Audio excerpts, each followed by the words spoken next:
What's up YouTube, HyggeChunk Fitness here. As you can see, we are back on the Hygge Model S.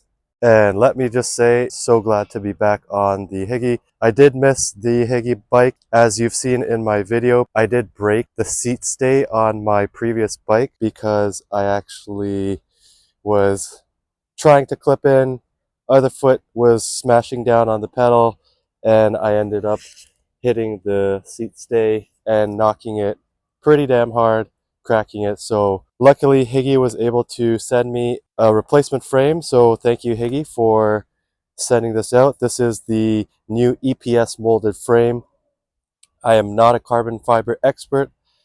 However, I do know that EPS molded frames are meant to be better. The internal construction especially is smoother.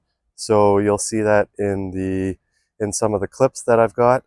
I'd say that internally the EPS molded frame is very smooth. That's the main thing that I noticed. So this here is the head tube, and as you can see, it looks pretty clean, especially compared to the previous version of the frame that I had.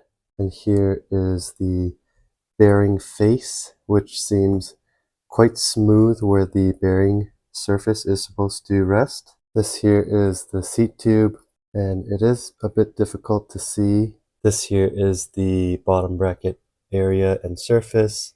Now the inside of that bottom bracket surface looks a bit machined up a bit though, so hopefully the bottom bracket goes in. Here we've got the brake surface, the rear brake surface on the chainstay.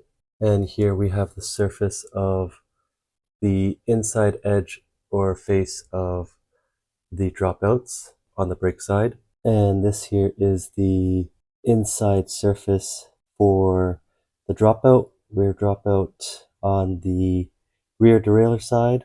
The dropouts on the outside edge, on the outside face. You can see a bit of paint there, so we'll see how well that goes in. But overall, the whole frame itself is pretty much the same in every aspect, in my opinion. This is the medium size.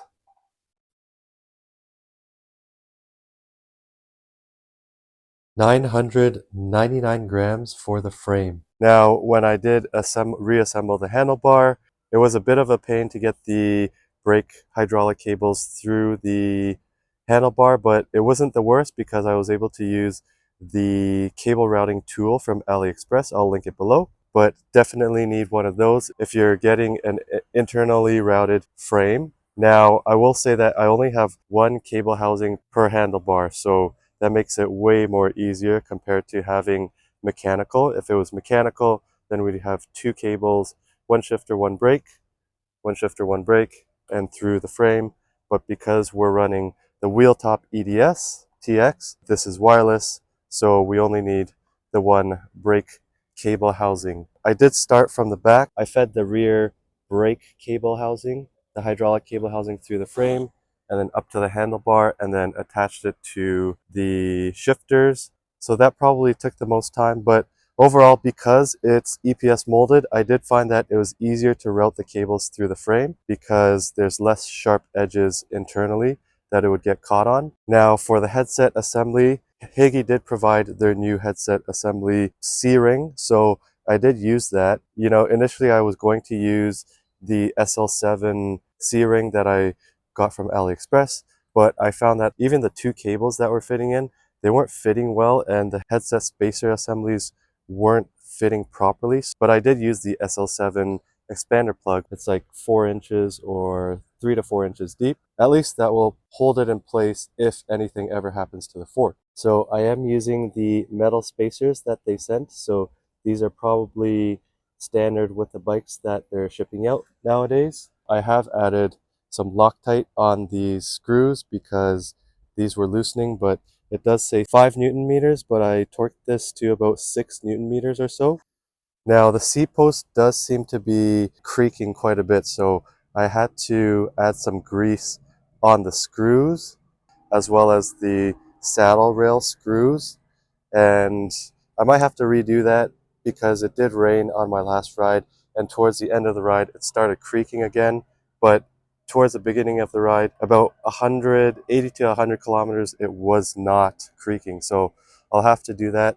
I'll have to add a bit more carbon paste as well on the seat post. Okay, it has not slipped though, so maybe I don't need carbon fiber paste if it hasn't slipped, but it might help with the creaking sound. So who knows, we'll try that. It was really easy to reinstall the wheel top derailleurs, front derailleur, rear derailleur, because there are no cables on these.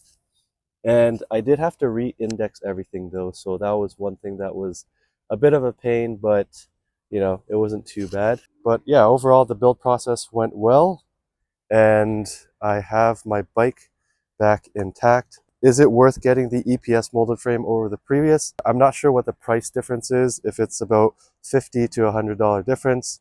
However, I would say that it's much easier to install the cables and route them internally because of the clean inner surfaces. There's less sharp edges that will catch on your cable. So I will mention that. Does it feel any different in terms of the ride feel? I wouldn't say so.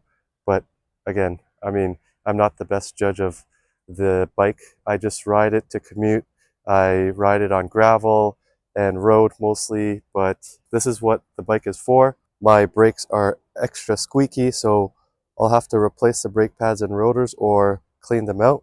But yeah, overall, it's a really fun bike. I love how it feels and love how it looks. And it's just a solid bike all around. So if you're on the fence, I would say it is a pretty damn good frame for the money. And I really enjoy riding it. I do enjoy that it is an off-brand frame and no one really knows about it. I do like having a unique frame, so that is a plus on my end. But yeah, this is their Model S, EPS molded frame. And just a note, I only got the replacement of the frame. The fork I kept and the handlebar I kept, seat post as well. But they did provide a couple of grommets, but I don't know if I added those. I don't know if you can see that, but there's a grommet there, but it does have a hole in it. So water might go in, but then at least luckily at the bottom of the frame, there is a hole for water to come out. That's pretty much the Hygge in a nutshell. So at the time of this filming, the new EPS molded frame is about $150 more. So it's about 950 Canadian for the upgraded EPS molded frame compared to the previous version. Now, would I say it's worth it? Well, they have been increasing their costs a bit, or their prices a bit. Is it still a worthwhile frame? About $1,100, including shipping, including the handlebar, one-piece handlebar, frame, plus seat post. I would still say it's worth it in my opinion for 1,100 Canadian. It is on the a bit on the pricier side, I'd say, for AliExpress frames, but you know, prices are going up, it seems like, as the brand kind of builds up their name. Honestly, I would probably buy a rim brake bike next because I just don't want to deal with disc brakes going forward. And for the type of riding that I'm doing, rim brake is fully sufficient for where I'm riding anyways. There are definitely no mountains in Toronto, so that's what I would say. Thank you so much for watching. Please like, comment, subscribe. If you've used an EPS molded frame, let me know in the comments below. Or if you're on the fence about getting the Hygge frame, let me know in the comments below what your thoughts are. Until next time, have a good one.